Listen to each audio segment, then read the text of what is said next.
असाधारण उपलब्धि के लिए मैं अपने वैज्ञानिकों के लिए एक बार फिर हृदय से धन्यवाद देता हूं, बधाई देता हूं, उनका अभिनंदन करता हूं। और मैंने आग्रहपूर्वक कहा था कि कार्यक्रम तो हम कर लेते हैं, लेकिन जिन्हें परिश्रम किया कई बार उनका परिश्रम याद नहीं रखा जाता। हमारे देश में सबसे पहले श्रद्धेय लाल बहादुर शास्त्री जी ने कहा, जय जवान जय किसान।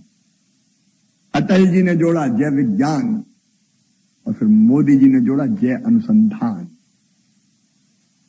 क्योंकि जय जवान जय किसान भी तभी होगा जब रिसर्च के काम लगातार चलते रहेंगे। वैज्ञानिक मित्रों और ऊपर बैठी टीम से भी मैं कहना चाहता हूं, आप देश के लिए बहुत महत्वपूर्ण। और दूसरी जो किस्म है पूसा डीएसटी राइस 1, और इसकी विशेषता के बारे में भी आपको बताया है। विशेषकर ये सूखारोधी क्षमता और सैलिनिटी जो लवण सहिष्णुता उसको ध्यान में रखकर विकसित की गई है। और जैसा बताया गया, मैं केवल दोहरा रहा हूं, इसमें भी लगभग 20% उपज बढ़ेगी।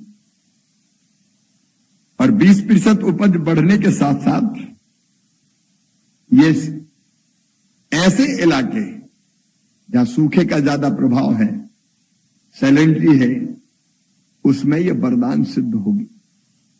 ये सारे गुण जो मैंने अभी आपने सुने, मुझे दोहराने की आवश्यकता नहीं। विकसित भारत, और विकसित भारत विकसित खेती के बिना नहीं बन सकता, समृद्ध किसान के बिना भी नहीं बन सकता। किसान आगे बढ़ेगा, समृद्ध होगा और खेती विकसित होगी, तभी संपूर्णता पूरी तरह से हम विकसित भारत का लक्ष्य प्राप्त कर पाएंगे। प्रधानमंत्री जी के नेतृत्व में काम बड़ी तेजी से चल रहा है। वैभवशाली भारत, एक गौरवशाली भारत, एक संपन्न भारत, एक समृद्ध भारत, एक शक्तिशाली भारत का निर्माण हो रहा है। और खेती उसका मुख्य आधार है। और प्रधानमंत्री जी ने आजादी के अमृत महोत्सव में किसानों से अपेक्षा व्यक्त की थी, कृषि की चुनौतियों से निपटने के लिए आधुनिक तकनीकी का इस्तेमाल करो। और उनके यही शब्द हमारी प्रेरणा है। प्रधानमंत्री जी के विचार और सोच भारत के लिए भगवान का वरदान है।